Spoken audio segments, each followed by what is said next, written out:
Okay, yeah.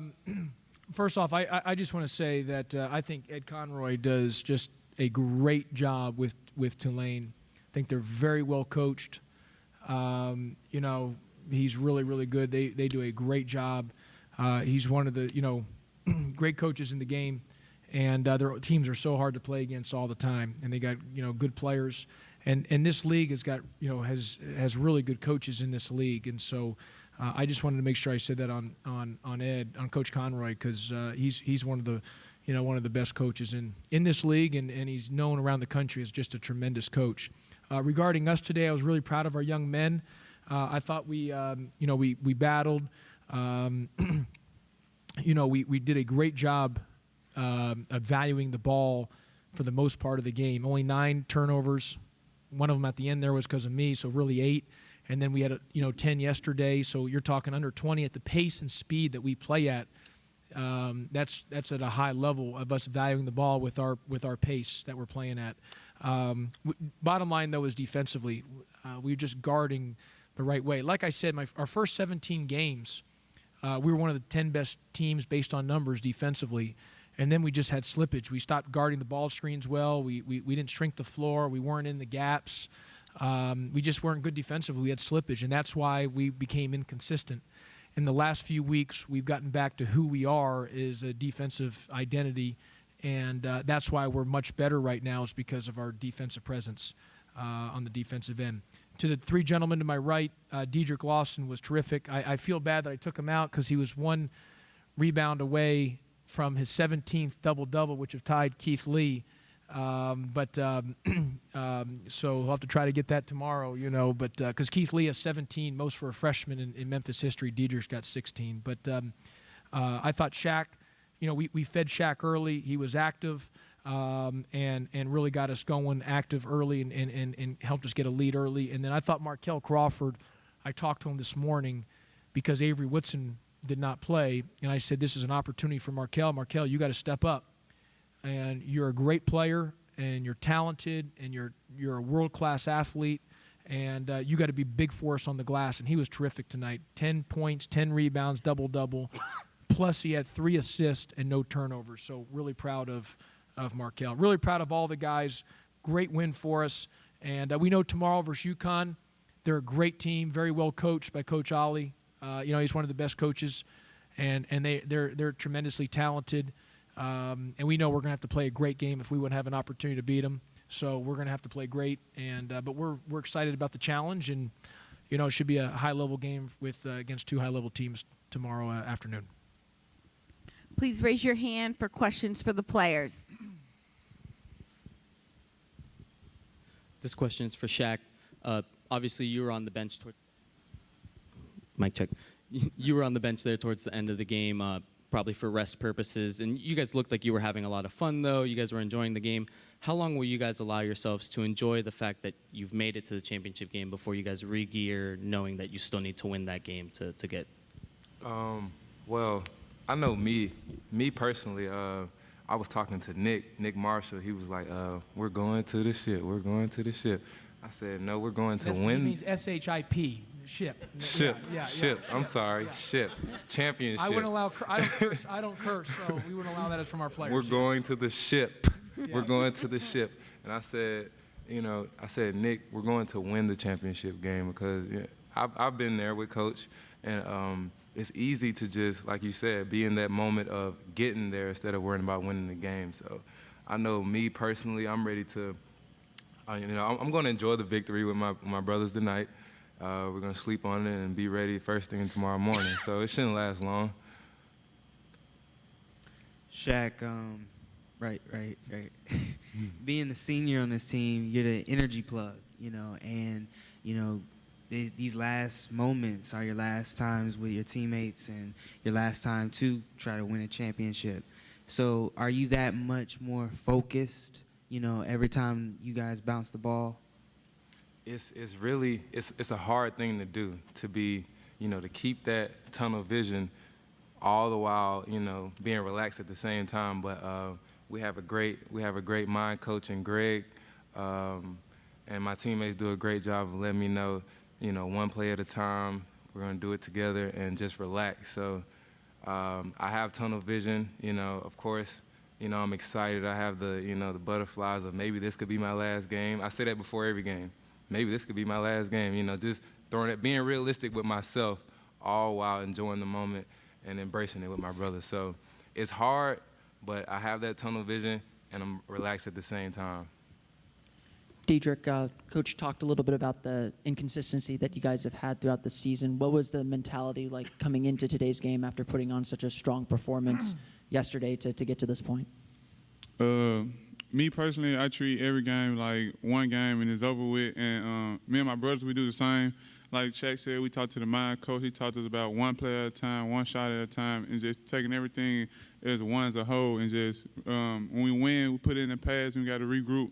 Because like Shaq said, any game could be our last game. So moving forward, we're just trying to win as much as possible.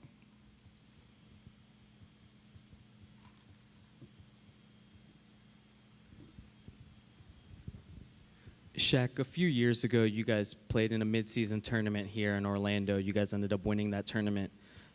Are there any things any experiences or anything at all that you were able to take from that tournament and being able to kind of carry a trophy there at the end of the season that you guys might be able to brought into this tournament and bring into that championship game? Besides the fact of going into the championship game, like you have to win the game, not just being excited for getting there, you got to do it together. After every huddle and every time we bring it in, even before the game, I like to bring everybody into the five-man huddle and just tell them, whatever we're going to do in this game, whatever we're going to do it together. So with that mindset, we win together, we lose together. We live with it as long as we're doing it together. So that team, when I was a freshman in 2012 with that team that won, we did it together. It was a 3 overtime. We went into 3 overtimes to win the game. It was a nail biter. I still remember it like it was yesterday, but I remember us sticking together. I fouled out, I think, the first overtime, second, something like that. But, my teammates did a great job of just, everything was together. So I try to, preach that to these guys, and they do a great job of, keeping it together.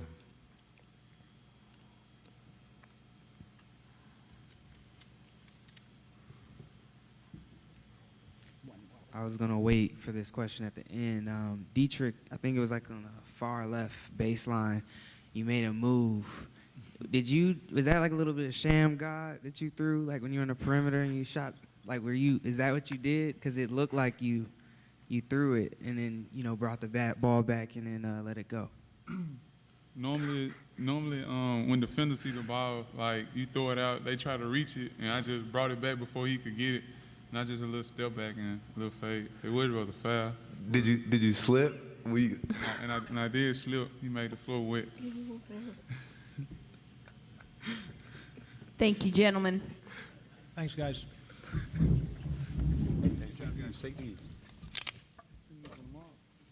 Oh, we need to keep They need to keep them. for tomorrow.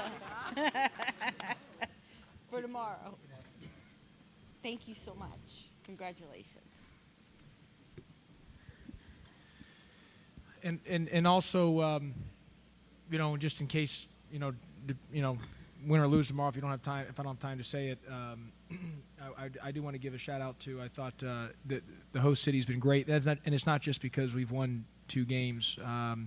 Everyone here at UCF has done a great job, and obviously the American Conference, and my man OJ's right there, who I think's as good as you get. So, but I do want to say that everyone in the host city and the volunteers have been really, really good. And it's been a great experience here in Orlando.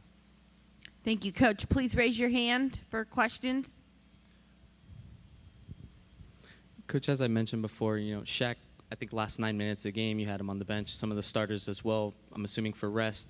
But when you have a game like a championship that's so important coming up, how do you kind of keep those guys focused despite them not being in late?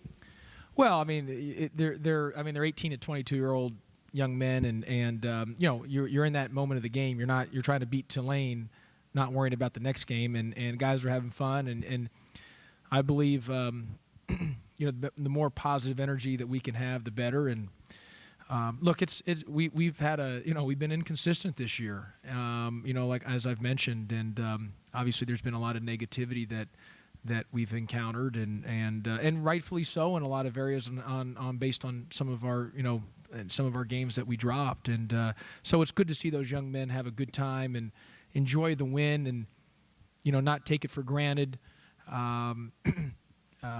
because it's hard to do that, and it's hard to win games. Winning is very, very hard to do, and so when you win, you want to be able to to not take it for granted, because it's a hard thing to do. Josh, can you tell us about your mind coach that the guys kept referencing? Yeah, they were talking about this gentleman, Greg Graber, who does he calls mindfulness. He does mindfulness, and he works with a lot of different teams and works with a lot of different college teams. But he's located in Memphis, and he just volunteers his time, and he does a lot of it's mindfulness, and it's kind of the new stuff. And our guys, I've always said this: we spend so much time working on our strength and conditioning and our X's and O's and building the body up, but so much of it's the mind, the power of the mind. And a lot of times we've had some, when we haven't played as well or a guy hasn't played as well, it's strictly because of the mindset. So I've said this, maybe next time in the future, if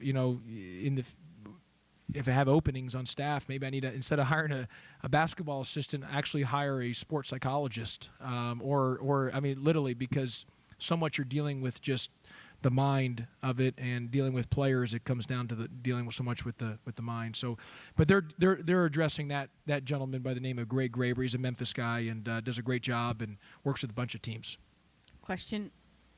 Coach, at this point in the season, you've scouted, you've seen the team multiple times.